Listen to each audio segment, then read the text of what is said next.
You know the name Africa, right? I mean, it's Oh, everywhere. sure. It's a name we all use. But have you ever stopped to think that maybe this huge, vibrant continent, maybe it had another name way back? That's exactly what we're diving into today. Alkebulan. Alkebulan. Yeah. So while Africa is, familiar, Alkebulan, it's older. Much older, apparently. It absolutely is. And it carries this deep cultural significance. It feels really relevant now, too, doesn't it? It does, with all the talk about African identity, heritage, decolonization. Yeah, the African Renaissance, Pan-Africanism, Yeah. that whole energy. Right. But there's this sort of tension, this push for indigenous stories, but Alkebulan, it still feels kind of hidden, It does often get overlooked. So our goal today, it's pretty simple, really. We want to get into the history, the culture of Alkebulan, try and clear up some misunderstandings, maybe trace where it came from. Figure out why it faded. Exactly, and why it still matters, Yeah. as a symbol. Identity, resilience, unity, all that. So this is like the quick guide, the essential info on LK. That's the idea. Get you up to speed fast. And it's a story with two sides, isn't it? There's this celebration of this incredible heritage. Yeah, Nile Valley civilizations, all the diverse cultures. But then there's also the loss, how Eurocentric views kind of took over the narrative. Right. So reclaiming Alkebulan isn't just about a word. It's about connecting to ancestors, challenging those dominant histories. And fostering that shared identity, that pride. Exactly. Okay, so let's start at the beginning then. Our sources say Alkebulan isn't new. Not at all. Definitely not. It predates Africa by centuries, maybe even millennia. Wow. And used by indigenous Africans and their neighbors. Yeah, the exact etymology of the word origin is debated a bit, but its presence in ancient times is pretty clear. So where do we see it first? Nile Valley. That's a key area. Think ancient Egypt, Kemet, Black Land. Yeah. Right? That powerhouse of culture and intellect. For thousands of years. In Nubia, further south, modern Sudan, Meroe, their capital, was a huge center for trade. Iron. And there's actual textual evidence. Yeah, get this. A University of Khartoum study from 2019 found Nubian texts, 3rd century BCE, using Alkebulan.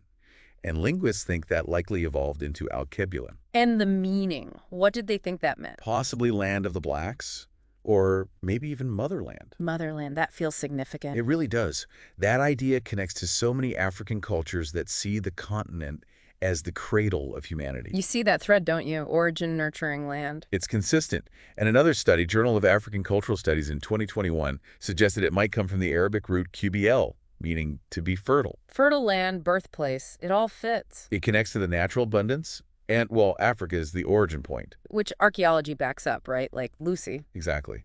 Australopithecus afarensis, 3.2 million years old, found in Ethiopia back in 74. Doesn't get much more cradle of humanity than that. Okay, so used within Africa, but you mentioned neighbors too, like Greece and Rome. They had a lot of interaction with North Africa, so it shows up in their records too. It's like Herodotus, the Greek historian. Yep, 5th century BCE. In his histories, he calls the continent Alkebulan. No way. What did he say about it? Described its diversity, its mystery. He even mentioned people like the Garamantes in the Sahara, modern Libya, using chariots. Chariots in the Sahara, that paints a picture. It really does. And the Romans, they used Alkebulan. Alkebulan, okay. There's a 2020 Cambridge translation of Ptolemy's Geographia, 2nd century CE. What does that show? It basically identifies Alkebulan as covering the known African territories, Mediterranean down to the Ethiopian highlands. So it was widely recognized way back then, before colonialism. That's the key takeaway. It wasn't just some obscure local term. But it wasn't just geographical either, you said. It had deeper cultural meaning. Exactly. Across different African societies. Like where? Well, in West Africa, you look at oral traditions. Yoruba, Akan peoples. They talk about a primordial motherland in their creation stories. Connected to Alkebulan. Some scholars think so. And a 2022 University of Ibadan study found Yoruba folktales mentioning Alkebu, land of origins. Land of origins. There's that theme again. Keeps coming back. Fertility, motherhood, origin point. What about East Africa? Similar themes, but maybe more focused on unity.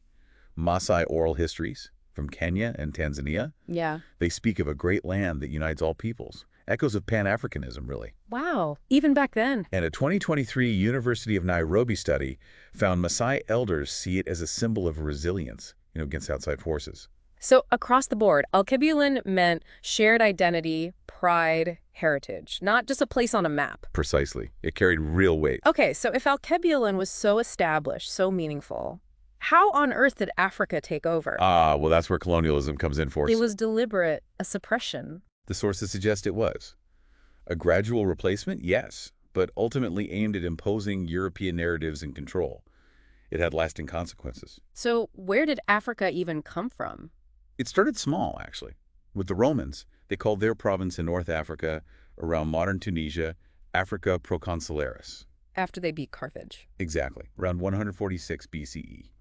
The name probably came from Afar, Latin for a member of the Afri tribe, a local Berber group, or maybe Phoenician Afar for dust. And then Europeans just expanded it. As explorers and map makers started charting more of the continent, yeah, they just kept applying that Roman provincial name more broadly. Like that 1492 map, the Mappa Mundi, already calling it Africa. Right. It shows the European perspective solidifying, their influence growing in how the continent was named and understood. In the slave trade?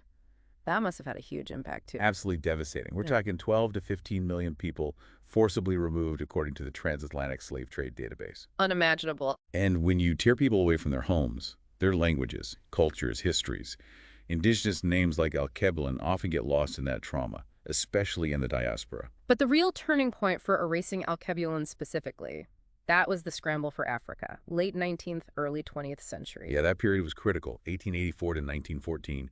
European powers, Britain, France, Germany, Belgium, Portugal. They just carved it up, something like 90% colonized by 1914. That's what the 2021 AU report says. Staggering. And the Berlin Conference, just drawing lines on a map. 1884-85. Completely arbitrary borders, totally ignoring the African ethnic groups, cultures, existing kingdoms. It was pure imposition. And part of that was renaming things. Definitely. Colonizers slapped their own names on lands, rivers, peoples, erasing local terms. Like the Congo River example, named after the Congo Kingdom, then rebranded by the Belgians. Exactly. It diminishes the indigenous history. And the sources state clearly, Alkebulan was replaced by Africa, a name with no cultural resonance for Africans, but useful for colonial control. It's like renaming was a weapon, stripping away history. It absolutely was a tool of control, and colonial education locked it in. How so? Mission schools, colonial administrations, they taught European history, pushed the civilizing mission narrative. And ignored indigenous knowledge. Completely, or actively suppressed it. That University of Cape Town study. 80% of colonial textbooks didn't mention pre-colonial names like Alkebulan. Just portrayed Africa as dark before Europe arrived. Pretty much. Marginalizing African perspectives, ensuring Alkebulan just faded out of common knowledge for generations. And it wasn't just names, was it? It was broader cultural erasure. Oh yeah. Suppressing languages, religions, traditions. Replacing them with European practices. That French law, the Code de l'Indigenat, sounds brutal. Forced labor, assimilation. Outlawing traditional practices. It was a systematic dismantling. And the languages. UNESCO saying 60% lost or endangered because of these policies? It's a huge cultural loss. Those languages were the vessels holding names like Alkebulan, holding those histories. So the overall impact on identity, imposing Africa, kind of lumped everyone together under a European stereotype. It fragmented diverse cultures into this monolithic idea, yeah. And that Afrobarometer survey, 65% of young Africans unaware of names like Alkebulan. That generational disconnect is real. A direct result of the erasure. Yeah. Sobering. It shows how effectively that break with the past was created. And it makes finding a unified identity harder when those shared roots are obscured. Okay, so colonialism ends, but the erasure, it kind of continues. Modern systems keep it going. That's what the sources argue. Dominant Eurocentric perspectives in education, media, they perpetuate it, leading to misconceptions about Alkebulan. Like in schools today, still not enough focus on pre-colonial history. Often, yeah. That African Studies Association study found most history textbooks still heavy on the colonial, post-colonial eras. Less than 10% on civilizations like Kemet or Nubia, where Alkebulan was known. So kids just aren't learning about it. The educational gap is a huge factor. And then there's media, pop culture. Even films set in Africa, often through a Western lens, like Lion King or Black Panther. They often use familiar tropes rather than digging into authentic narratives, which would include names like Alkebulan, and that's statistic. 85% of films about Africa directed by non-Africans. That lack of perspective matters. And even African media, that Nigerian newspaper survey finding 0 mentions. in thousands of articles. It shows how deeply embedded Africa is, even within the continent's own discourse. And this lack of awareness, it fuels skepticism. People doubt Alkebulan was real. Sometimes, yeah. Especially pointing to the lack of written records. But that ignores oral tradition. Exactly, which is vital in many African cultures. Yeah. That University of Ghana study on Akan oral histories mentioning Alkebulan as land of ancestors, proof it was remembered, even if not written everywhere. Then you have the old colonial historians dismissing African names as primitive. Like John Henning speak.